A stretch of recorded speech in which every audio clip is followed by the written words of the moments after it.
Assalamualaikum warahmatullahi wabarakatuh. Halo teman-teman, apa kabar? Semoga tetap sehat dan semangat ya.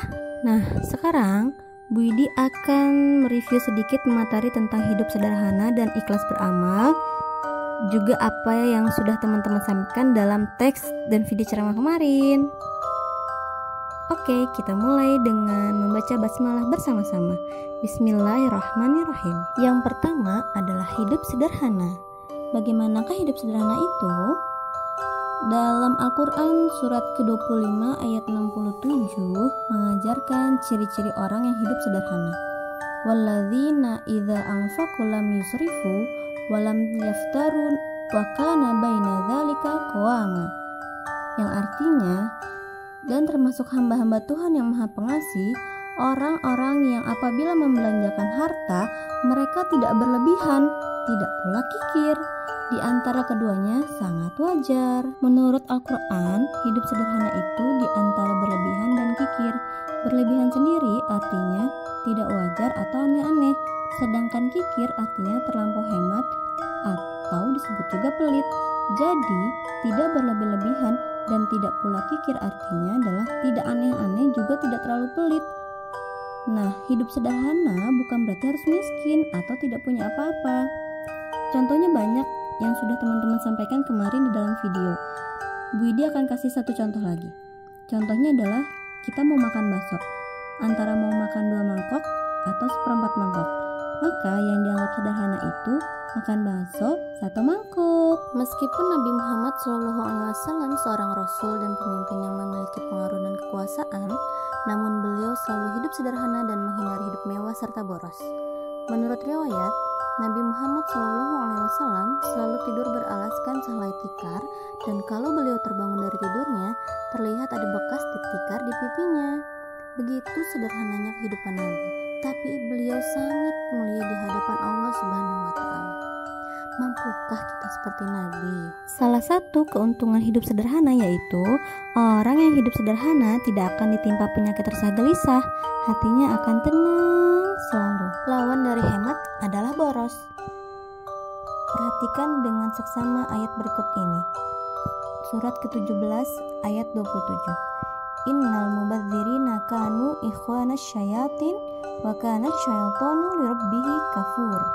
Yang artinya, sesungguhnya mubadzirina, pemboros-pemboros itu adalah saudara-saudara setan, dan setan itu adalah sangat ingkar kepada Tuhannya. Menurut ayat tersebut, pemboros adalah saudara setan, sedangkan setan sangat ingkar kepada Allah Subhanahu wa Ta'ala. Berarti orang yang suka boros adalah orang yang ingkar kepada Allah Subhanahu wa Ta'ala. Ingkar artinya tidak menuruti perintah Allah Subhanahu wa Ta'ala. Jadi, kita harus bisa hidup sederhana. Semua orang bisa hidup sederhana, tergantung pada kemauannya. Mulailah dengan niat yang ikhlas untuk hidup sederhana, karena hidup sederhana adalah perintah Allah Subhanahu wa Ta'ala. Mulailah dengan membiasakan makan minum secara sederhana, tidak berlebihan, dan menggunakan uang jajan secukupnya sesuai kebutuhan pokok saja. Selanjutnya adalah ikhlas beramal. Apakah ikhlas itu? Ikhlas maknanya bersih, bersih dari kotoran. Ikhlas adalah perbuatan hati, karena ikhlas itu ada dalam hati. Ikhlas beramal karena Allah Subhanahu wa Ta'ala. Beramal yaitu melakukan perbuatan baik. Semua perbuatan baik yang dilakukan dengan ikhlas menurut ajaran Islam akan mendapat pahala. Dalam surat Al-Bayyinah ayat ke-5 yang berbunyi, wa ma umiru illa liya'budullaha mukhlishina lahuddin hunafa wa yuqimus sholata wa yu'tuz zakata wa dzalika dinul qayyimah. Yang artinya, padahal mereka hanya diperintah menyembah Allah Subhanahu wa Ta'ala dengan ikhlas, menaatinya semata-mata karena menjalankan agama, dan juga agar melaksanakan sholat dan menunaikan zakat. Dan yang demikian itulah agama yang lurus benar. Di dalam ayat tersebut dinyatakan menyembah Allah Subhanahu wa Ta'ala dengan ikhlas. Berarti melakukan ibadah sholat harus dengan ikhlas karena Allah Subhanahu wa Ta'ala semata. Apabila beribadah sholat dilakukan supaya mendapat pujian dari orang tua atau guru, maka sholatnya tidak termasuk beramal ibadah yang ikhlas. Jadi, taat kepada Allah Subhanahu wa Ta'ala pun harus dengan ikhlas. Ciri-ciri orang ikhlas antara lain adalah tidak memamerkan dan menceritakan amalnya kepada orang lain. Insya Allah kita semua memiliki sikap terpuji ini ya teman-teman. Teman-teman juga bisa mencerminkan sikap terpuji ikhlas dalam mengerjakan tugas-tugas di rumah, mengerjakan tugas-tugas dari sekolah, sehingga bisa menjadi amal ibadah untuk kita semua dan pemberat timbangan amal baik kita. Amin. Bagaimana teman-teman? Sudah semakin paham kan? Semakin semangat untuk menambah amal baik kita ya. Cukup sekian dari Bu Idi.